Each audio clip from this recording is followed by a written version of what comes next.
We're used to seeing it on menus and food packaging, the gluten-free option for those of us avoiding it.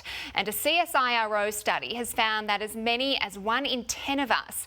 But doctors are concerned most people are cutting gluten from their diet unnecessarily. Dr. Tamara Hunter joins us now. Tamara, people often believe they're intolerant to gluten, but that might not always be the case.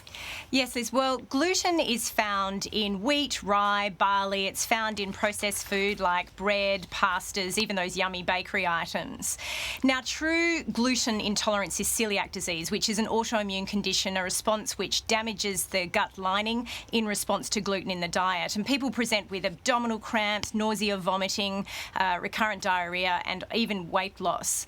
Now, there are many disease processes that mimic this, but a lot of people are reporting now to be gluten-free in an attempt to get healthy, whereas they don't actually have celiac disease. Celiac disease incidences remain consistent at less than 1%. So if you don't have a diagnosed condition, why can it be bad to cut gluten altogether? Well, many of the gluten-containing foods also contain fibre. Of course, the processed food, great, get them out of the diet. But getting fibre out of the diet we know is really important for gut health and also our cardiovascular disease risk and stroke risk. If you compare an apple, say, to a processed gluten-free cookie, you can see that the apple is going to be way more nutritious. And so a lot of people are tending to choose the processed gluten-free foods, which are a lot higher in fat and sugar. So it's important to read the labels. So are there any benefits to limiting your gluten without cutting it out entirely?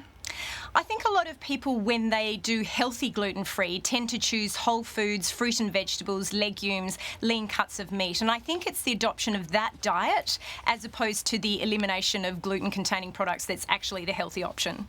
Okay, so what are the symptoms of a proper intolerance? When should you go to a doctor? So adults who present with severe abdominal symptoms, cramps, nausea, recurrent diarrhea, even weight loss. There's extraintestinal symptoms as well, such as fatigue and lethargy and recurrent headaches. Even women who present with recurrent miscarriage, there is a higher incidence of celiac disease. So it's important to present to your doctor. They'll often do a blood test first, and some people will even progress to a bowel biopsy. Okay, Dr. Tamara Hunter, thank you for your time. Thank you.